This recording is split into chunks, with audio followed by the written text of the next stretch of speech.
Alright, man, so I just got done watching The Last of Us episode 4 on season 2. I will say this will have spoilers in it, so if you haven't seen the episode, go ahead, click out of it now. Also, I apologize about the lighting.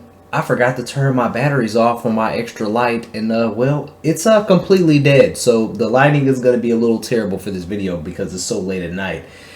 It's almost 11, well, it's 11 o'clock right now. So, Last of Us episode 4. We get to see Dina and Ellie make it to Seattle. The episode started off a little weird because it showed the Fedra and then it showed the guy pretty much killing his whole team besides one person, because that one person didn't really seem to know which side he wanted to be on. He was just a little nervous kid, it seemed like at first.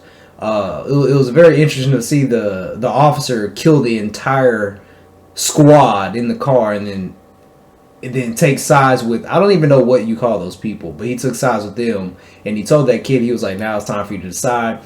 Then we go to the scene later and it's showing him doing an interrogation. Now, I will say this. They had to pay that man handsomely well to show his wee-wee on the screen. When they showed this dude doing the interrogation and the dude was butt booty naked and they showed his wee-wee, first thing that came to my mind was, boy, they had to pay this dude some good money for him to do that, because the first time, the first thing that reminded me of was The Hangover. I forgot the actor's name, but the Asian guy who jumps out of the trunk, he was naked too, jumping on Bradley Cooper's back and stuff. It reminded me of that scene, if you know what I'm talking about. So that was very interesting to put in here. I was like, wow. Then we see Dina and Ellie. They're making their way to the building that they're trying to get to where they think Abby is at. They get this little detour. They're waiting for nighttime to pop in because they would be noticed by the tower. And we see Dina start to cry because Ellie starts singing, and I think she's an emotional mess. And you get to see why she's in an emotional mess later on in the episode. But man, this episode was definitely the fuck around and find out episode, because they're trying to get to Abby and things go sideways real quick. They find themselves in this building where I don't know what you call these people, but there's some type of cult. They had people hung up, intestines hanging out, and they had just got there. But as soon as they got there, the Fedra people came, and Abby and Dina had to fight their way out of there. They made it through this little, I guess you would say tunnel, I guess, because they had to climb through some rocks. But they really didn't get out of there because they ended up in a subway station where the Fedra people came in looking for them. And that's when all hell broke loose. My gosh. We saw Dina sit there and count on her fingers. At first I was like, why is she counting on her fingers? But then it made sense to me. I was like, oh, she's counting how many screams she hears from I always forget what you call them on The Last of Us, the damn zombies. She was counting how many it was.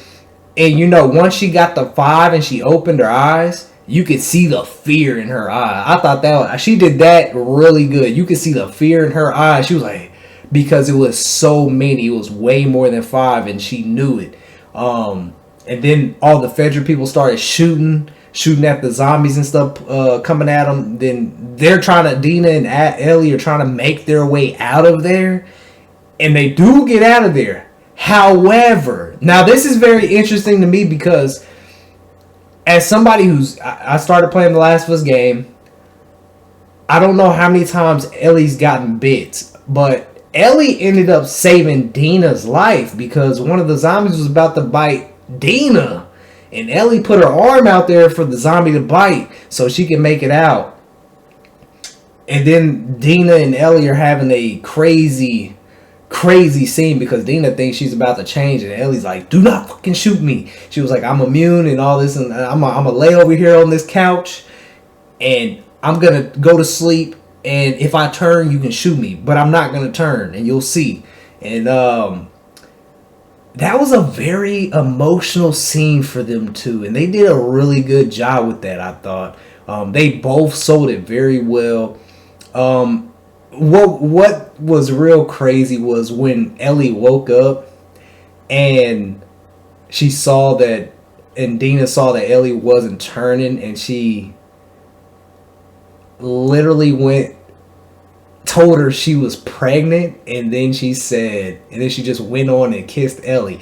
Now, honestly, I don't know if this is woke or if this was already in the game. I'm not sure because we just started playing The Last of Us. I'm only like 40% through the game, so I don't know if this is woke BS added in. You guys gotta let me know. But yeah, they ended up getting together and admitting their feelings for each other. Well, Dina already knew she had feelings for Ellie. Or Dina knew, Dina knew Ellie had feelings for her, but Ellie didn't know. But she ended up just saying that because she thought that with her almost dying, that she didn't see a future with them because of what had happened. Thought that was pretty well. Then you fast forward to the end of the episode. They make their way out to the top. By the way, that looked like the same hotel we was in. Not today, but last night when we played The Last of Us. That looked like the same hotel in The Last of Us that we was in yesterday. But they make their way to the top of the hotel or whatever it was, and they look outside and they see that all hell is pretty much breaking loose where Abby's at. And, Ellie's telling her things are different now. She really doesn't want her to go, but Dina's like, no, we're going to go together. Oh, another thing I forgot to talk about was when Ellie talked about she was going to be a dad, and she was like, it's me, Jesse, and you. It was just kind of funny how she was just saying it. I thought that little humor in there was pretty good. But overall, man, it was a pretty good episode. Pretty good episode. Out of 10, I'm going to give it a 9. I'm going to give it a 9. It was a very good episode. Dialogue was great. Emotion was great. Had some humor in there. Had some action. Had some good action. Definitely looking forward to episode 5. So like I said, man, we're playing The Last of Us right now. We're only like 45%, maybe 50 done with the game. So yeah. Overall, it was a good episode. I enjoyed it. I had fun with it. You guys got to let me know. Did you guys have fun with episode 4 of The Last of Us Season 2? Let me know in the comments down below. And I will catch you on the next one, man. 100,000 subscribers is grind time. Oh, before I end it. Now, see, there's no Joel. But the episodes are still doing pretty good to me. You guys got to let me know. Do you guys think Ellie and Dina and them are going to be able to carry this show? I think Ellie can do it. I think she's an interesting enough character between her and then her vengeance for Abby, and then not even to mention Tommy, Joe's brother. I think all together the show's still gonna be good, but I guess we'll see. 100,000 subscribers is time. Let's get it.